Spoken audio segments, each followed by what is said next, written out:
So whatever presentation I'll show it, these are Oracle standard PPTs from the older versions. Okay. From the screenshot point of view, you can ignore the screenshot because that represents the old Demantra versions like 7.3 versions, right?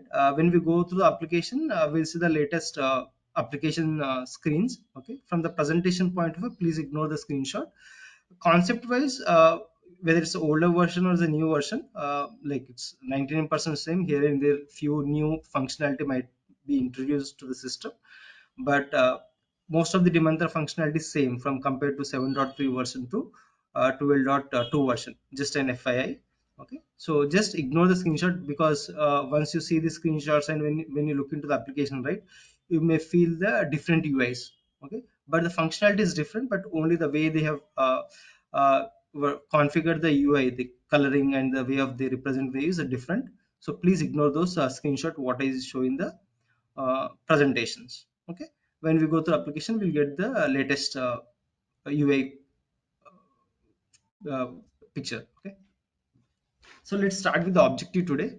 So as a part of the first session, what we try to understand is what actually demand planning is, and what are the key capabilities, and what are the concepts we go through when we go through the end-to-end mantra training part, and what are the jargons we use.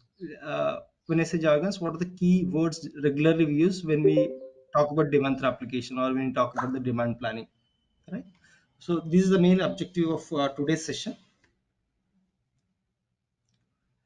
Yes, agenda would be demand planning concepts. We'll try to talk about what all the concepts we are going to cover during this entire training process, whether it's a 20 sessions or 22 sessions. So we'll talk about the what are the concepts we are going to cover, and what are the key capabilities, like how like why demand is captured more in the market, what is key capabilities, because we have many demand planning tools in the market, but Demantra is one of the mostly used tool across the business areas, across the industries. Okay. Yes, as I said, we'll talk about the concepts and the jargons. Now let's start with the what's the demand planning, why generally we use it, right? So basically, before we talk about the demand planning, right? So the way the business works, if you talk any business, any industry, right? Whether it's a manufacturing industry or it's high tech industry, any industry, it start with the customer request and it ends with the customer fulfillment, satisfying the customer. For example, as I'm a customer, let's assume I'm a customer. So I request for a laptop to a vendor. Okay, any service center or it's a showroom where they sell the Dell laptop, for example.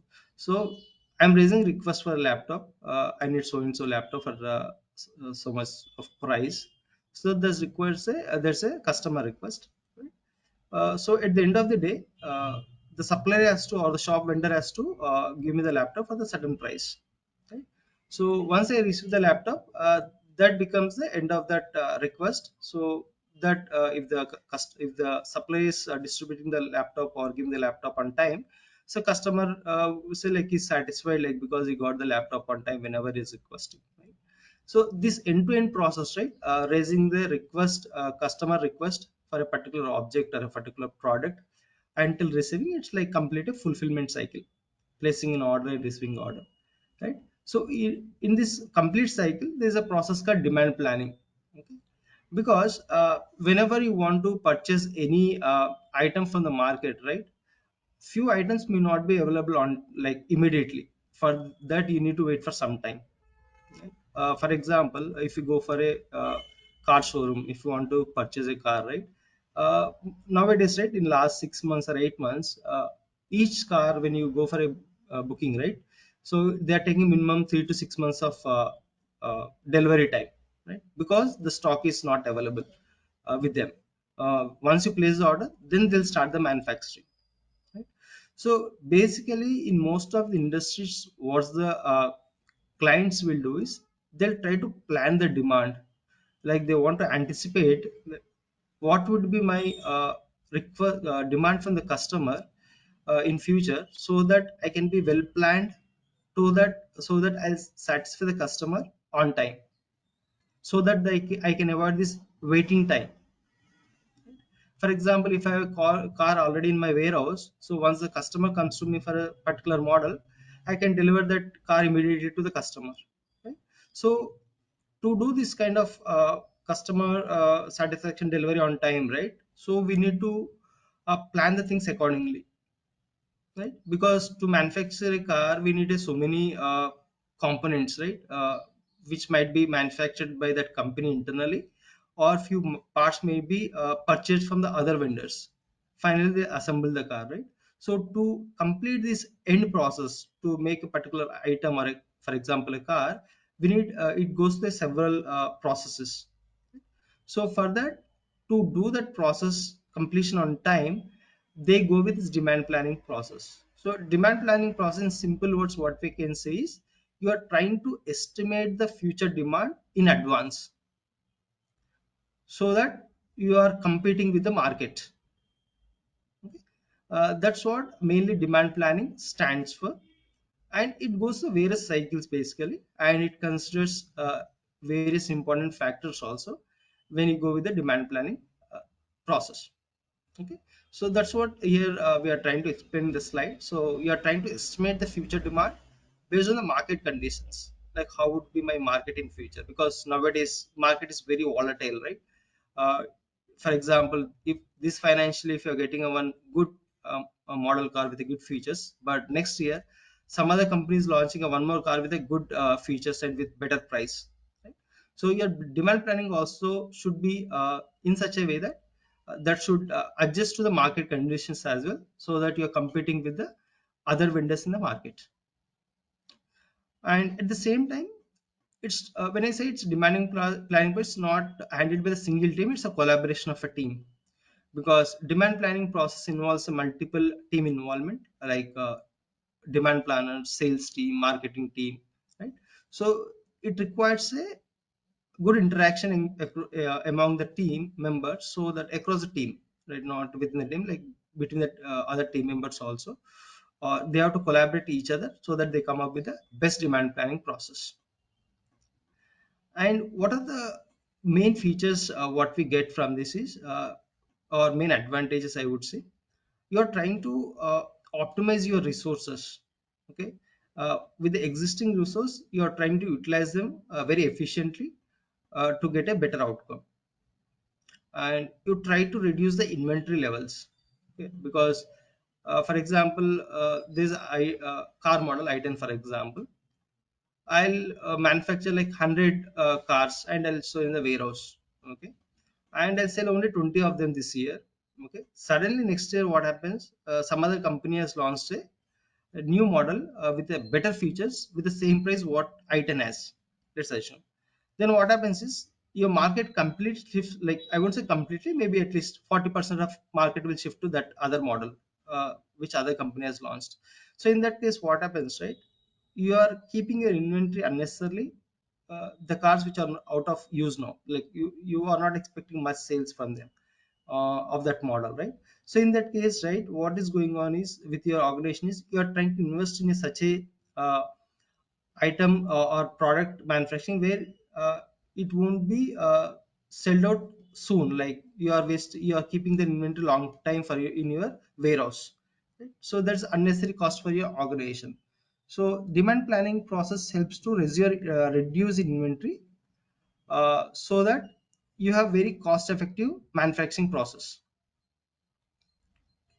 Then as I said, at the end of the day, any organization mainly look at the customer satisfaction. Any organization, if you go with a Flipkart or Amazon or any manufacturing company or a distribution company, if you see in the market, that ends up with the customer satisfaction, right? uh, if the customer is satisfied, right, the business would be in a profitable margin, right? Because once the customer is not satisfied these days, right, they immediately shift to some other vendor, right? Because the market is very volatile and there's a lot of competition in the market. So each organization now looking mainly on the how we can satisfy the customer with the best service what they can provide, right? So this what these are things mainly come when we talk about the demand planning process. Okay, any question? Yes, as I mentioned, right? So when we talk about demand planning process, we'll come across a different teams, sales team, marketing, different teams. Okay, because whatever the demand we are expecting in future, whatever the demand we are anticipating in the future period, that information comes from the different teams basically, from the sales, marketing, etc. And when you talk about Demantra, right? So Demantra also gives some certain forecast for the future period. It also anticipates some numbers, but at the end of the day, all teams comes together. They sit together and they'll try to finalize what could be the best number to decide as a future demand.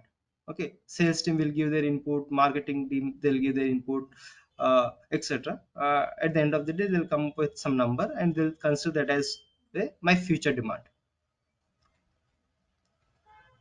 Yes. So next is the improving forecast accuracy. So we'll talk about this later. This would be early point to discuss on it, but I'll just give one line statement on this. So whenever you are doing any forecasting, right? Basically, business also expects a better forecast numbers. Okay, close to real situations. For example, generally every year I'll sell 30 cars from my showroom. Okay, so what system will expect is in near future, right? In the next 1 year or 2 year, when the system generates a forecast, right? It expect like close numbers like 29, 30, 35, which matches to his historical data, so that they have the accurate forecast, so that they can start producing the product.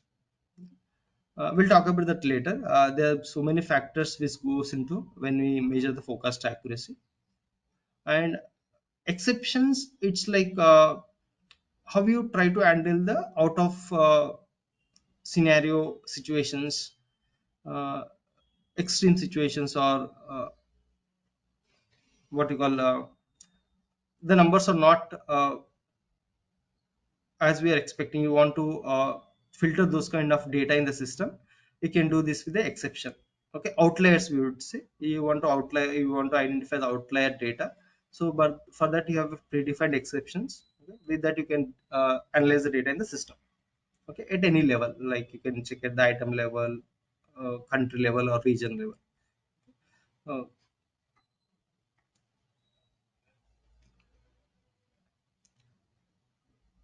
this can skip this. So key capabilities of demand management process, mainly on demand side when we talk about, right? So these are the three capabilities we can discuss at this point of time. Demand analysis is the first thing what we'll discuss, because Demantra is a tool which mainly built or uh, configured or uh, used by the system business to analyze the demand.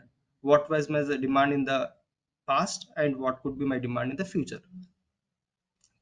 So it is a centralized system. At any given point of time, n number of users can access the system. They can analyze the data and they can report it. Okay. And second part is advanced statistical forecasting. So this is one more part in Demantra, where you have a predefined algorithms. Based on that, or using those algorithms, Demantra, what it does is it will consider the historical data and it will start generating a forecast for the future period. When I say forecasting, it's like a demand. What are the sales you are expecting? So where we are. So advanced statistical forecasting is something. It's one of the important capability of Demantra. So based on the historical demand, what system will try to analyze or predict what could be my demand in future. So those are one of the main important features. So in Demantra already we have like 13 to 14 algorithms inbuilt, out of which we have access to 9 models by default. So using those 9 algorithms or models, system will try to generate a forecast or demand for the future period. Okay. Next is collaborative planning. So basically, when you talk about any organization, right, it has a different team: sales team, marketing, finance team, demand planning team, supply team. So these teams should have a common work area or a workplace where they can see this supply or demand numbers, synchronized data, centralized data. where they can interact easily with within the team or across the teams. So Demantra provides a flexibility where all the members of team or members of across the teams can access data at any given point of time, and the data would be synchronized at any given point of time. Okay, and it's easy for them to interact uh, within the organization. So that gives a clear picture or broad picture about their planning process. Okay. So in general, for example, if any organization, if they don't have a planning system, for example, not even Demantra, if you talk about, if they don't have any planning system, right? So generally how they operate is they operate through Excel sheets. Okay. Let's assume demand planning, what they do is they enter all their analysis in the Excel sheet and they'll share that sheet across to marketing team. Okay. And again, referring to that sheet, marketing team, they'll do analysis and they'll share that sheet to next team. So in this case, what happens is your data is getting duplicated, and there's a chance of data discrepancy or data corruption, because its sheet is across shared across the multiple teams, and the process is a manual process, right? So that kind of manual errors we can avoid in Demantra application, because it's a centralized system. uh, so there's what called data consistency is 100% at any given point of time.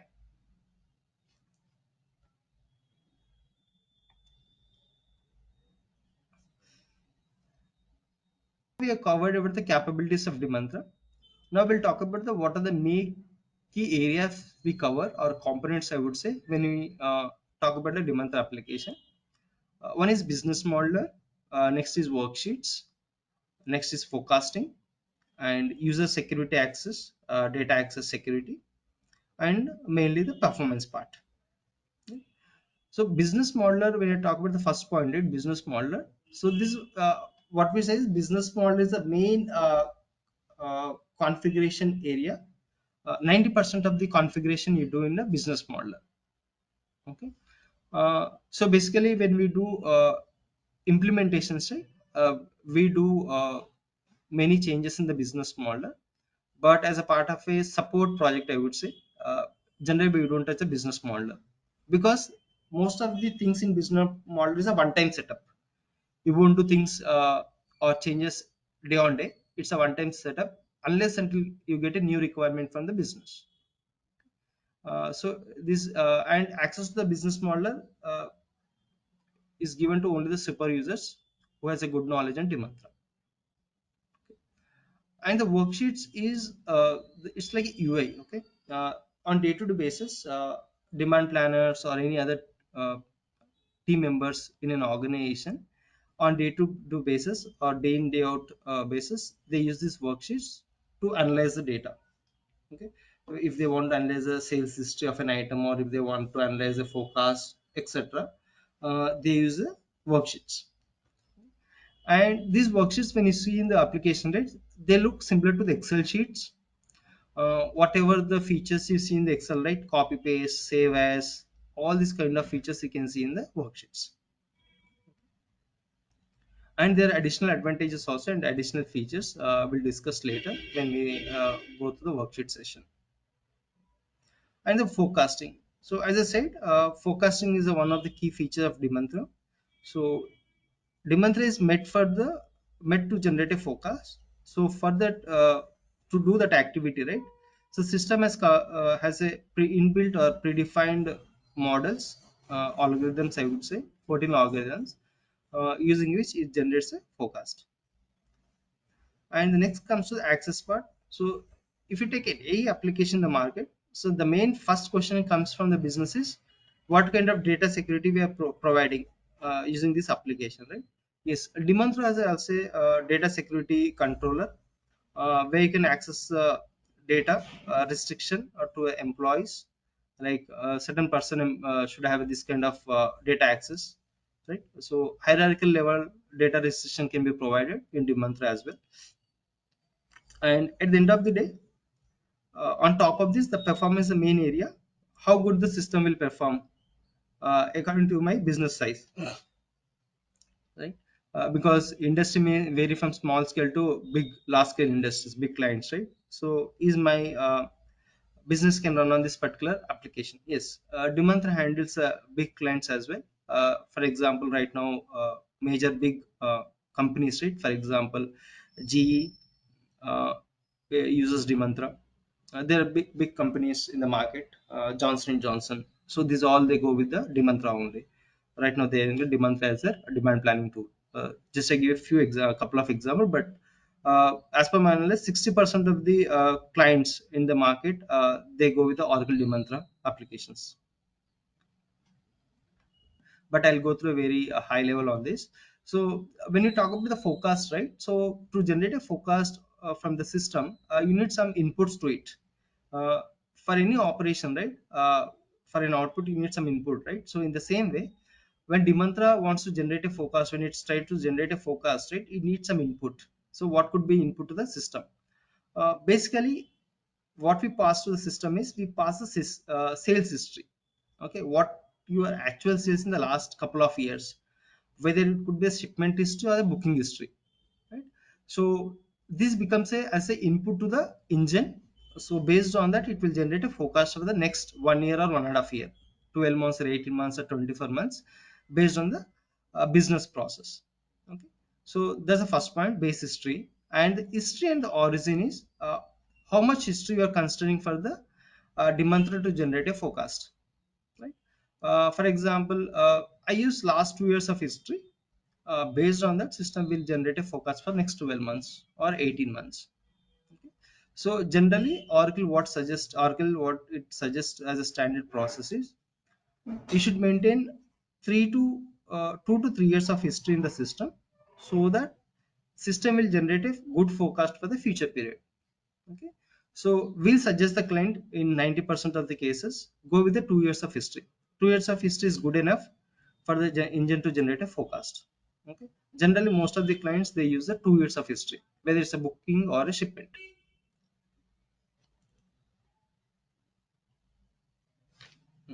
I'll skip the rest of the part because it's as advanced topics. We'll cover this later.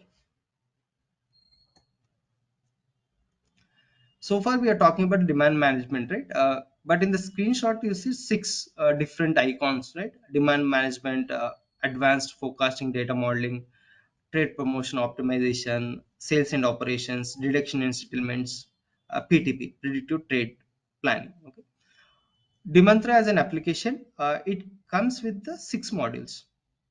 Okay, out of the six we are discussing the demand management. Okay, so any client in the market, any company, if they want to start with planning process, right, first they go with the demand planning system, demand management.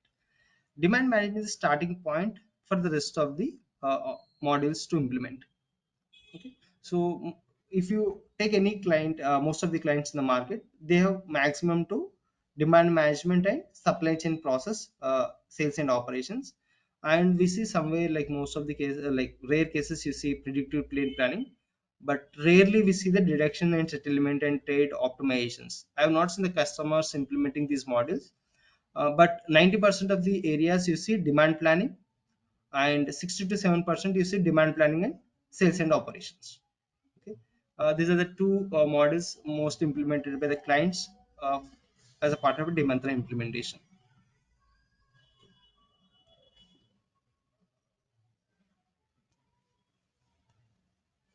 And when it comes to the concepts, right, so these are different concepts we cover when we go in detail. So levels, series, worksheets, collaborator workbench, workflow, methods, security, admin tools. Okay. So out of which these, right, levels, series, workflow, not workflow, sorry, levels, series, methods, and security. So these are the things which are covered in the business model. Okay. Basically these you do as a part of a one-time setup. Okay. Worksheets, collaborative workbench, and workflows. These as a UI configurations. Okay, and within these three also, worksheets are the uh, UI concepts which is used by the users on the day-to-day basis. But workflows again a one-time setup configuration done by the IT team. Okay, So out of all these, right, only worksheets is the one used by the business users on day-to-day basis, but rest all are the IT activities, levels, series, workflows, methods, security and admin tools. Okay. So these are the various things we'll cover when we go in detail.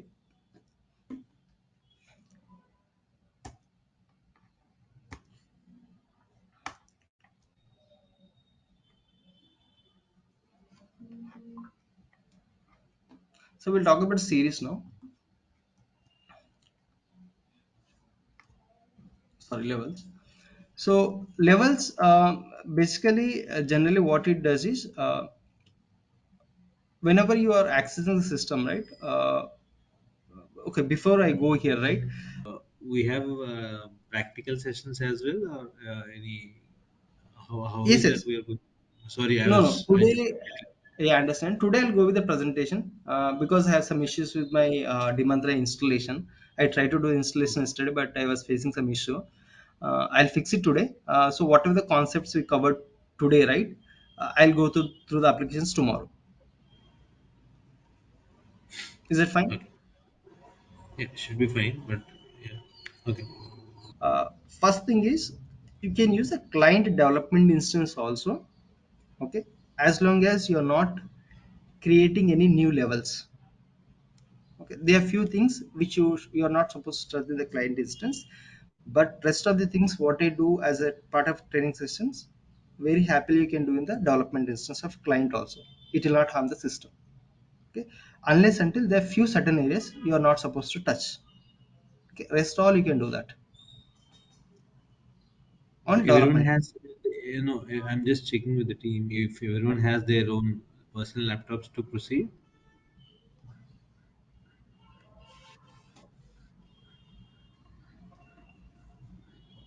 Sorry, I did not get the question. No, I'm asking everyone has a personal laptop to have this installation being done. I have a personal laptop. Okay. Me too. Have yeah, Yeah, but we are then not that's sure, fine. right? No, no, if everyone has it, it's What are okay. the things? I'm just checking Okay, if you don't have it. but the configuration also matters, right? We are not sure what is the configuration required in our personal laptops.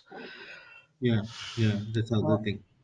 Yeah, Hopefully you, yeah, like your laptops, like it's on a Windows 7 at least, and 2 GB RAM and hard disk 256 GB, 250 GB should be good. That configuration should be good for the Demantra install because it doesn't need much space in your laptop. Okay, it talks with very less space, and you don't need a much RAM also. Okay. Mm, in personal laptops you can install easily, because I did for training sessions. I never faced an issue in installing the monthly local machines, even if it's a old laptop also.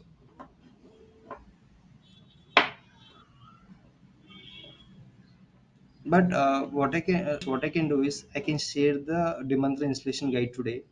If you have access to DBA guy, right, you can check with those guys, right? They can help you out, right? Yeah, that's fine. Yeah, because it's a simple process. It hardly takes 30 to 40 minutes time for installation, database and Demantra. It won't take much time. If you have any questions or any issues while installing, please reach out to me. I can guide you on that. Okay.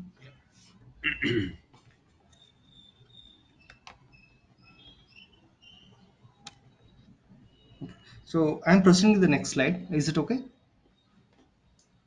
Yeah, should be fine. Yeah. So we'll talk about the levels. So these are one of the important area when we do as a one time, when we do this setup as a part of implementation. As I said, it's a one time activity which we do in the business modeler, at a business modeler level. Okay. So basically, what is the level? So generally, right, when you're trying to analyze the data, you try to analyze data at different levels. Okay. For example, uh, let's assume I have a item. Let's take in a car model. It's I-10 model. Right? So I would be selling the car across the different locations.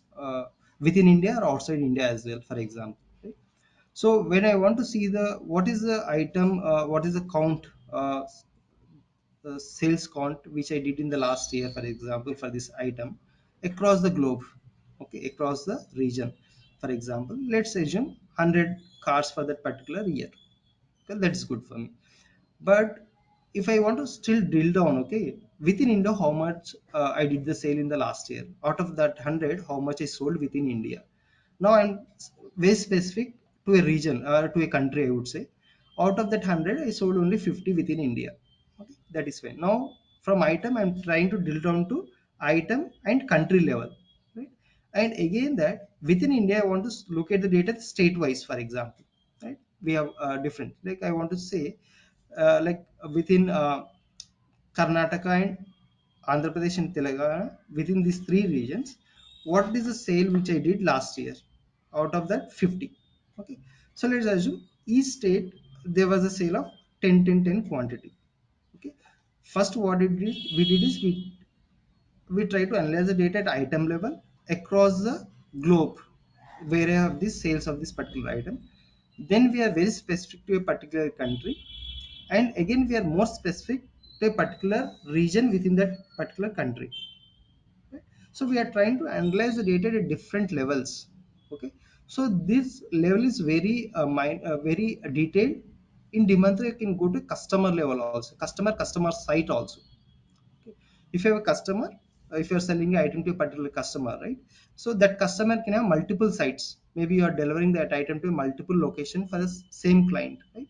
So in Demantra, you have flexibility in the future. You can analyze the data to a detailed level, from highest level to a lowest level. Okay. For example, if I consider as a country as highest level, for an item I am looking at the data at a country level. From that country level, you can drill down complete to the customer site level for a particular item. Okay, that's how we can configure the system. So these levels, it represents at what level you are trying to analyze the data. When I say level, right, so as I taken two examples here, item and the country, right? So item comes as a product level, so your product again have a multiple levels. Okay, if you have knowledge of the ERP, right? So item has a different levels, product family, product category, etc., right? There's your one hierarchy, and again you have the location hierarchy, region specifically, to which country you are selling this particular item, to which particular customer, and to which particular specific location, right? So you can play around with the data by using these different levels. Okay, so levels are mainly used to read the data at a different selected levels. Okay, so on the right side, if you see, there's a screenshot, right? Yellow box and the green color circles, right? So whatever the yellow color box, rectangle, square box, what you see, right? Those are the item hierarchy. Okay, so when you bring your item information to the system, so you'll bring a different information along with the item, like item falls into which category, which product family, which product line, so that whenever a user tries to analyze the data, right, he can has a complete picture of that particular item. Okay, in the same way, you talk about the region also, location hierarchy. It talks about like to which particular customer you're selling your item, and which is your warehouse from where you're shipping the item to the customer, etc. Okay, so mainly we'll come across, or mainly users use these two levels mostly when they try to analyze the data on the worksheet. Okay, so that's what it's trying to say, types of levels, items and locations. And on top of that, you have combination level, time, promotion and settlements.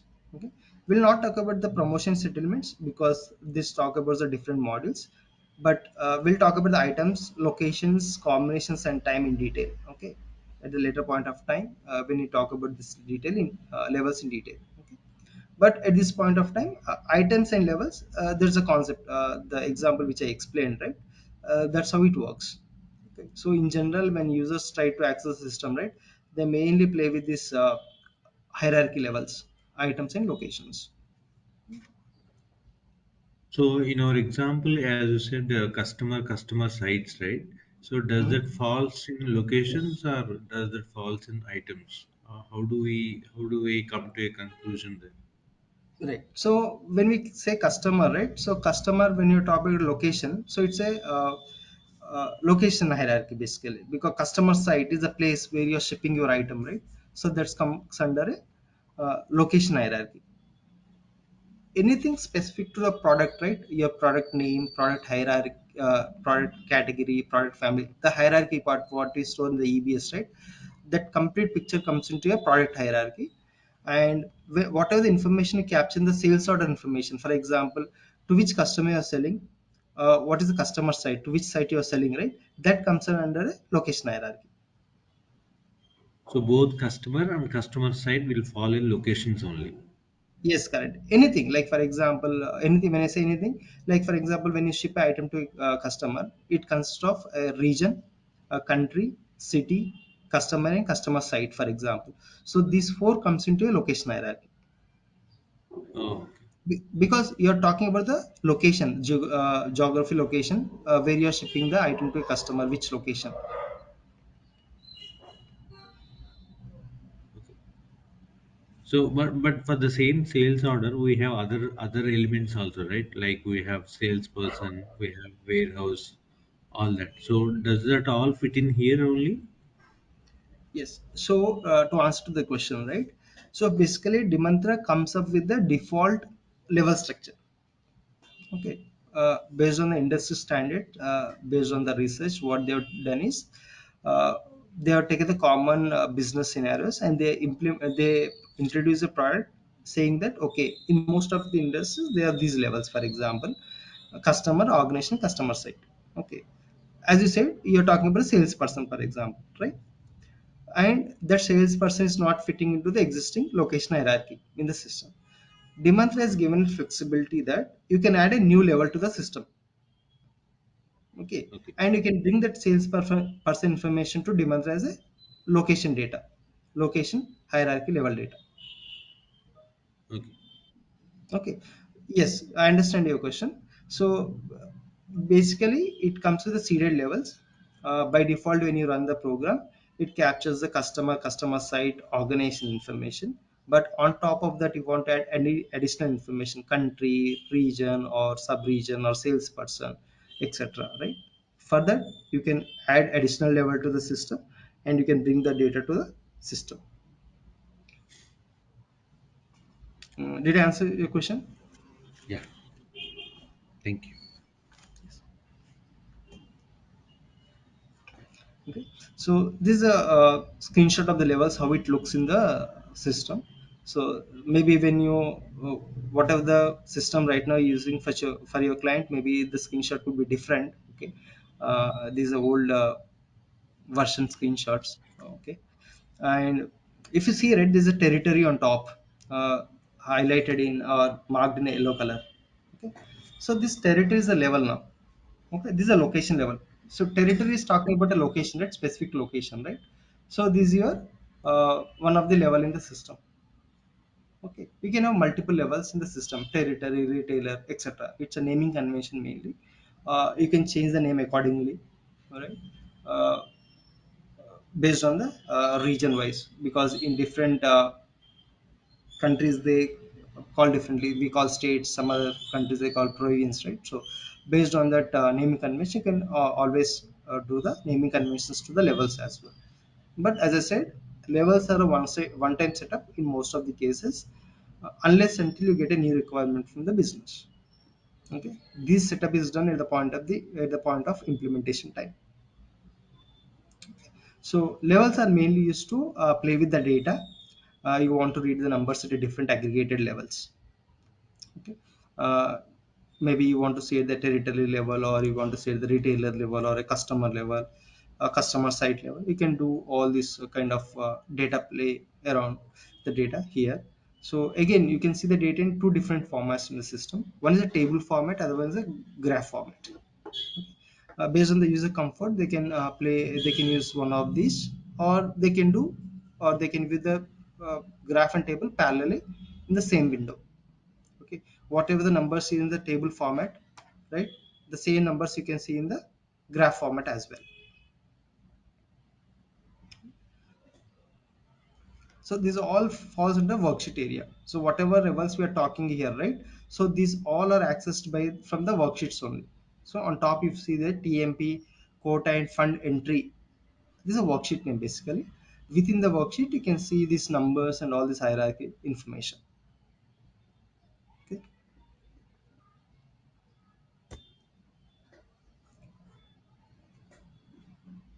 Next is series. So series is basically what it Sorry, does is one yeah, small question. So, yes. if let's say we have one worksheet and we have a separate one level that whatever we have defined, and I'm defining a new worksheet, can we have a different set of levels, or is it the same levels going to happen exist in all the worksheets?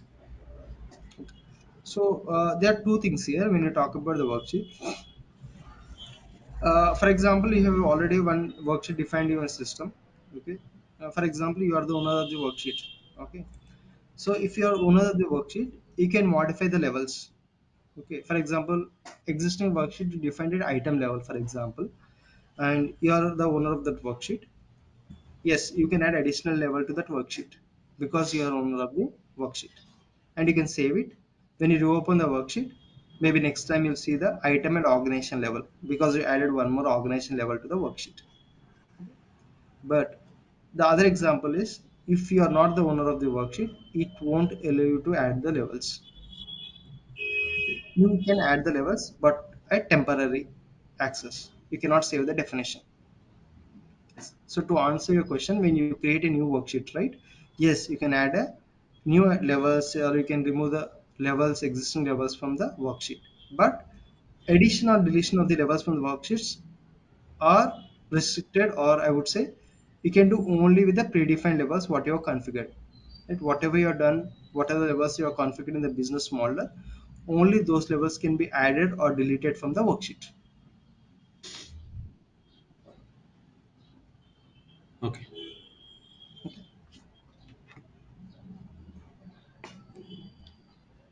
So we'll talk about the series now.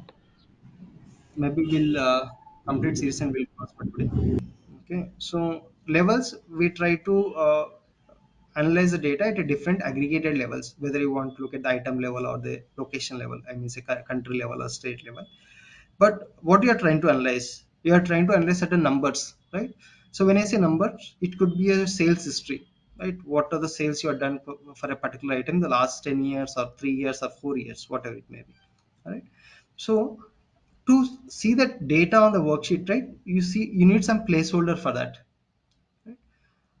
So here on the screenshot, if you see, there's something called demand, final plan, pseudocode, simulation, right? So there are different series. So when I see series, is a placeholder for a data. Okay. Whenever you want to see some number on the worksheet, yeah, you need to have something to show that numbers, to show the data, right? So those placeholders we call them as a series. Okay. So each series will have a hold a different set of data, and whenever you want to read the data on the worksheet, you pull that particular series. Okay. For example, you are getting a shipment history through the Demantra system. Okay, and you are loading that shipment into a demand series here, for example. Okay, so whenever you add this demand series to the worksheets, so whatever the demand, whatever shipment you have in the last 2 years or 3 years for a particular item for a particular customer, you can see in the worksheet for a particular month or a particular year. Okay, so series in simple words, what is it? It's like a placeholder to store a data. Okay, again, the series are different types. We'll talk about later. Okay, you see sales series, metrics, promotion series. We'll talk about that later. But overall, the basic concept of the series is it's like a placeholder to read the data on the worksheet. Okay, so whatever the worksheet you configure, right? So worksheet always expects a series. Okay, if you try to create a worksheet without adding any series to the worksheet, right? So what it does is it will try to create a worksheet with all the default series what we have in the business model.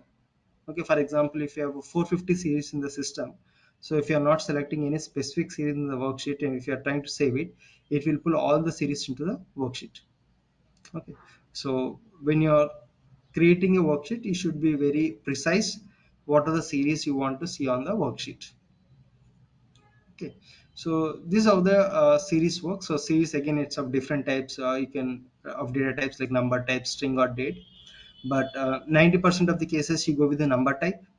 The rare cases you go with the string and the date, because Demantra mainly deals with the numerical numbers, whether it could be a number, whether it could be a sales history or the revenue part, it all read in the numerical format. But there are a few series which are in the string format and date format. In the screenshot, you can see there's something called stat focus state, which is of a string type. Yes, but 90% of the cases you have the series of the numeric type. Okay, rarely you find the string or date. Any questions so far as for today's session? Might be a series, might be the thing which I could not able to make it up. Once I could see it in the system, then I would be easy to Yes, understand. yes, yes. Yeah, tomorrow I'll explain that clearly. Uh, yeah, basically, it's once you see the configuration, once you start looking into the worksheet rates, then you can understand how series works. I'll explain that tomorrow again. Thank you, Thank you. guys.